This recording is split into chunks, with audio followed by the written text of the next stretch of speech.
My name is Brittany Bundles, and today's video is going to be about a loan option for businesses where you don't have to pull your credit. Now, I've made videos like this in the past, going over like, what did I make a video on? Shopify Capital. I made a video on, I think, PayPal loans, and just different things like that. But I got a phone call yesterday about another option. I'm not sure if I touched on this in the past or not, but if I did, I completely forgot, and I'm just making another video about it. But I wanted to make this video because a lot of people that follow me do have businesses or are looking to start a business, and some people can use, the extra funds to fund their business. They may want to revamp their website. You may want to purchase more inventory. You may want to purchase branding material, whatever it may be. And so I'm going to be explaining an option that would be available or could be available to you if you are looking for funding but don't want your credit pulled. So if you're interested, give the video a big thumbs up. Please make sure that you are subscribed, and let's get right into the video. All right, so what I'm going to do is I'm going to explain a little bit about what this is and also how I came about learning more information about it. So pretty much I'm referring to in this video PayPal Capital. Now, I believe it's called PayPal Working Capital. Now, it's for businesses. It's something that you can apply for, and pretty much it's based on your PayPal history, your PayPal activity. It's different than a PayPal like line of credit for your personal account, and it's different than some of the other PayPal loans. I know there is a PayPal loan where you have to go through a credit check. But like I said, this option, you don't have to go through a credit check. But let me explain how I came about this option. And I think it's going to be really important because I was a little skeptical at first about even listening to what this opportunity was. And let me tell you why, just in case you decide to do it and you're like, I don't know, I kind of feel iffy.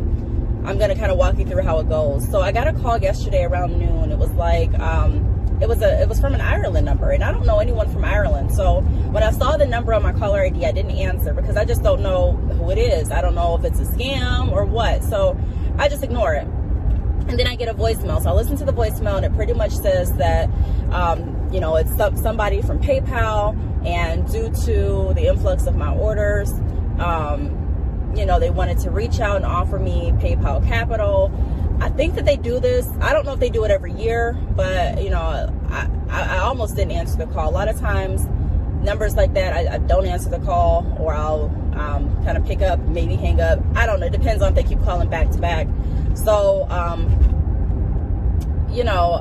thankfully I listened to the message, and so I was still a little skeptical because I'm like, well, why would a PayPal number call from Ireland? I mean, I don't know. Maybe the head station is in Ireland, whatever. So anyways, I took the number and I Googled it.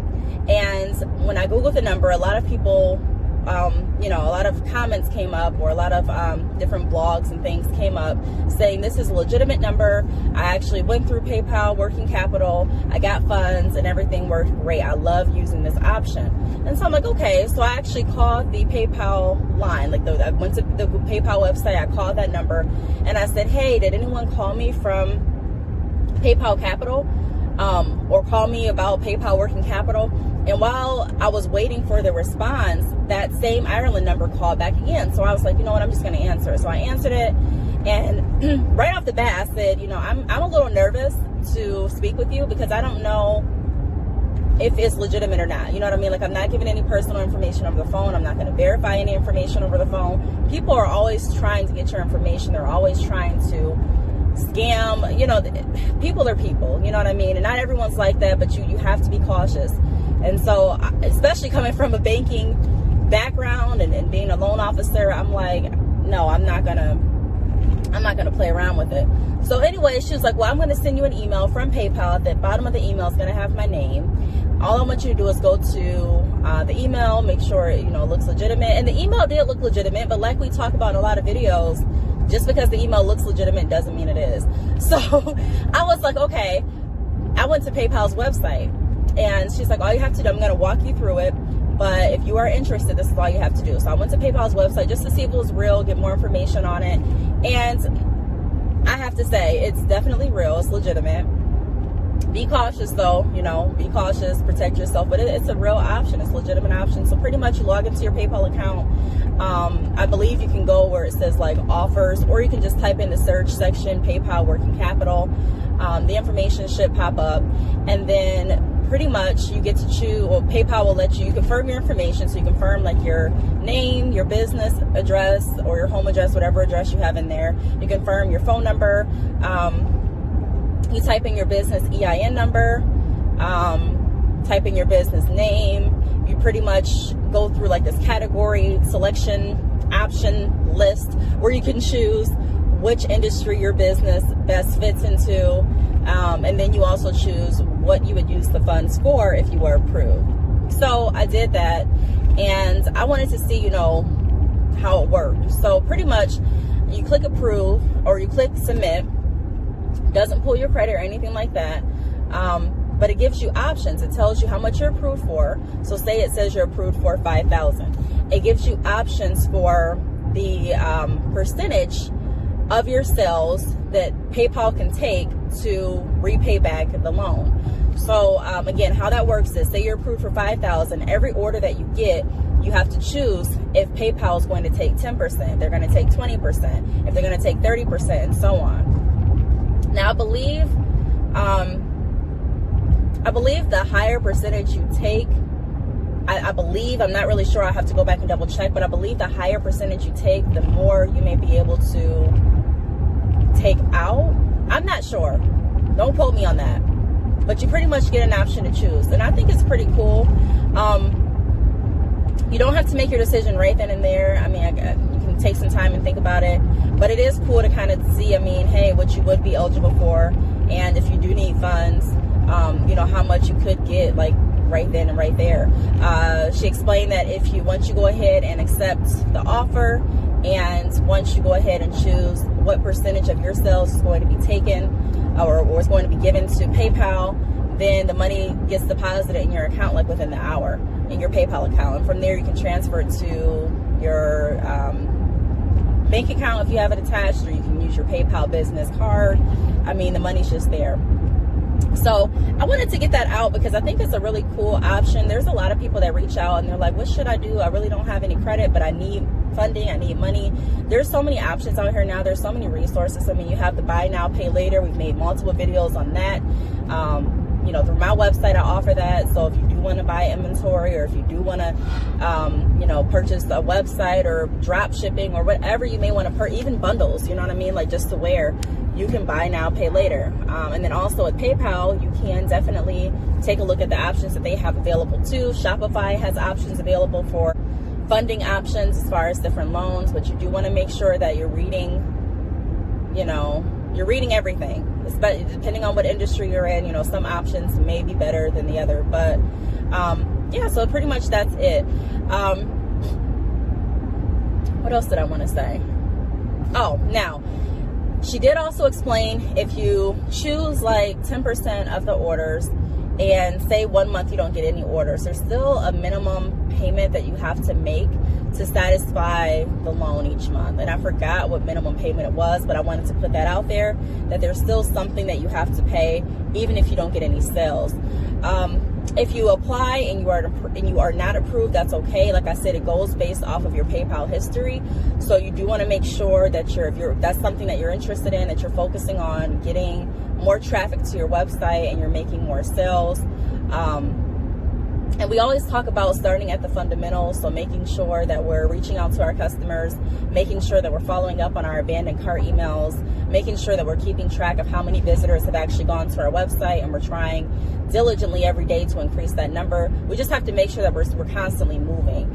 And so a good thing, one of the good perks in my opinion, about using PayPal is not only is it secure, but like I just went over, you have different options to help fund your business. I prefer to do like a back end type of deal. If I do take out a loan, it's going to be like, okay, I'll just give you a percentage off the order.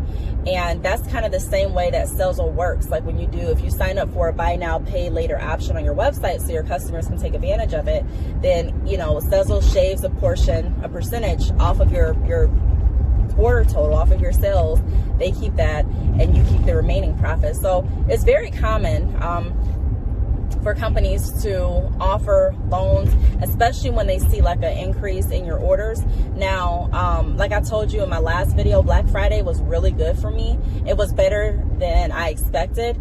And, you know, that's what prompted the call, she said, you know what I mean? Like the recent amount of orders. So, you know, keep track of what you're doing. Some people don't like to use PayPal, or they don't use PayPal. They're using Cash App or some other payment source. I would always try to refer payments back to PayPal, not only for the working PayPal Capital option, but just because you want to make sure that you're protecting yourself and your business.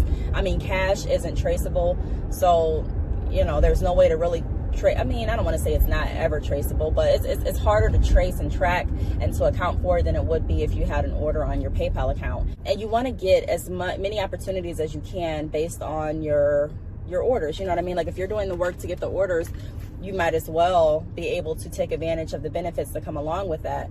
Now, be careful. Think about the pricing of your products. This is why, another reason why I say you don't want your products to be dirt cheap.